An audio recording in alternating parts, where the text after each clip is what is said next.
Hello, parents. This is Miss Hughley, your parent liaison here at Kennedy Road. I'm here to give you a brief overview of the things we discussed in our February parent workshop. We talked about the Georgia Milestone, which is a comprehensive assessment given to students grades 3 through 12, testing the subjects of ELA, math, science, and social studies. Here at Kennedy Road, our 6th graders will test in math and ELA. Our 7th graders will also test in math and ELA, and our 8th graders will test in all subjects. When the score reports come back, you will see words such as a beginning learner, a developing learner, a proficient learner, or a distinguished learner. A beginning learner does not meet the proficiency level. A developing learner is partially there.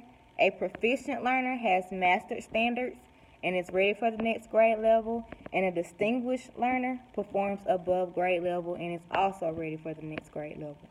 There's also a program that's given to our 9th graders, our high school students.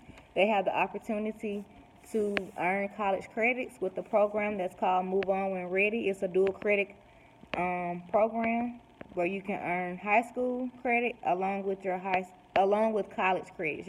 You will get your high school diploma along with college credits. I think that's a great program. If you have any more questions, please call me at 770-229-3760 or email me at antoinette.hughley@gscs.org. Have a great day.